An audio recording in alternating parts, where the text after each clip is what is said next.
Asia Morning Briefing. Institutional buying makes $3,000 ETH likely, while AI agents seek crypto rails. ETH is building institutional momentum despite macro jitters, now accounting for 45% of perpetual futures volume, surpassing BTC. Welcome to Asia Morning Briefing, a daily summary of top stories during U.S. hours and an overview of market moves and analysis. For a detailed overview of U.S. markets, see CoinDesk's Crypto Daybook Americas. As Asia begins its Thursday business day, ETH is trading at $2,770. ETH is up almost 11% this month, according to CoinDesk market data, outperforming BTC, which rose 5%.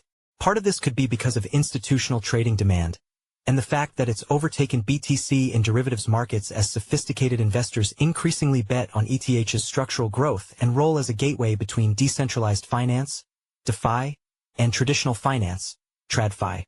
OKX Chief Commercial Officer Lennix told CoinDesk in an interview, "Ethereum is overshadowing BTC on our perpetual futures market, with ETH accounting for 45.2% of trading volume over the past week. BTC, by comparison, sits at 38.1%, Lai said. This is a similar finding to what's occurring on Deribit, CoinDesk recently reported. That's not to say that institutions have taken a disinterest in BTC. Far from it. A recent report from Glassnode shows that despite BTC's recent volatility, institutions are happily buying up the dips.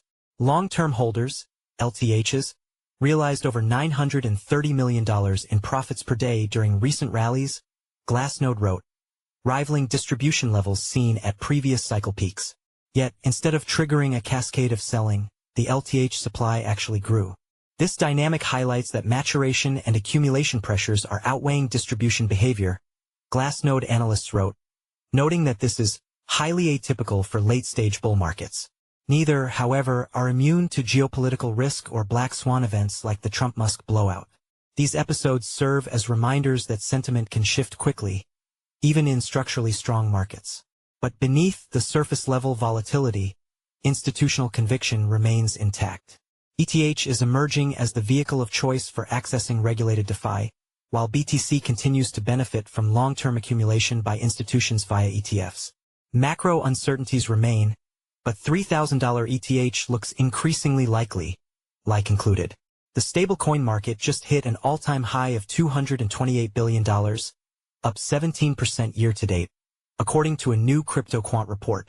That surge in dollar-pegged liquidity, driven by renewed investor confidence showcased by the blockbuster Circle IPO, rising DeFi yields and improving U.S. regulatory clarity, is quietly redrawing the map of where capital lives on-chain. The amount of stablecoins on centralized exchanges has also reached record high levels, supporting crypto trading liquidity, CryptoQuant reported. CryptoQuant noted that the total value of ERC-20 stablecoins on centralized exchanges has climbed to a record $50 billion. Most of this growth in exchange stablecoin reserves has been a result of the increase in USDC reserves on exchanges, per their data, which have grown by 1.6x so far in 2025 to $8 billion. As far as protocols that have been a net beneficiary of all of this, Tron leads the pack. Tron's blend of fast finality and deep integrations with stablecoin issuers like Tether is credited with making it a liquidity magnet.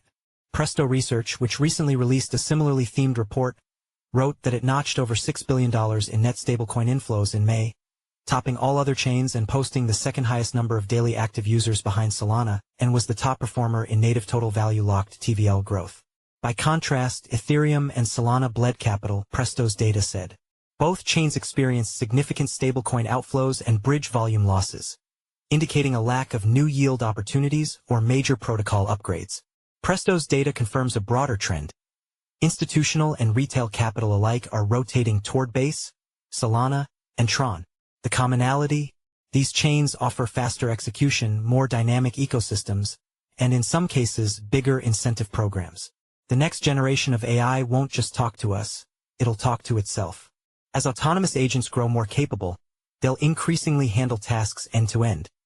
Booking flights, sourcing data, even commissioning other bots to complete subtasks. But there's a problem. Right now, these AI agents are trapped in silos and they need crypto to get them out.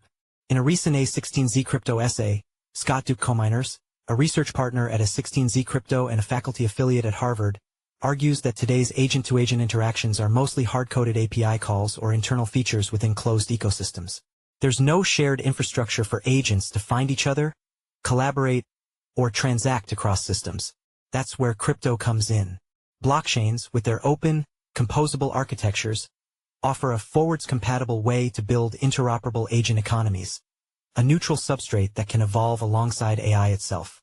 Early projects like Halliday are building protocol-level standards for cross-agent workflows, while firms like Katina and Skyfire are using crypto to enable autonomous agents to pay each other without a human being needed. Coinbase has even stepped in to support infrastructure efforts here. If these rails take hold, blockchains won't just be financial infrastructure. They'll be the back end of an open AI economy, where agents transact, coordinate, and enforce user intent transparently. The message is clear. If AI agents are the future of productivity, crypto is the infrastructure that makes them play nice.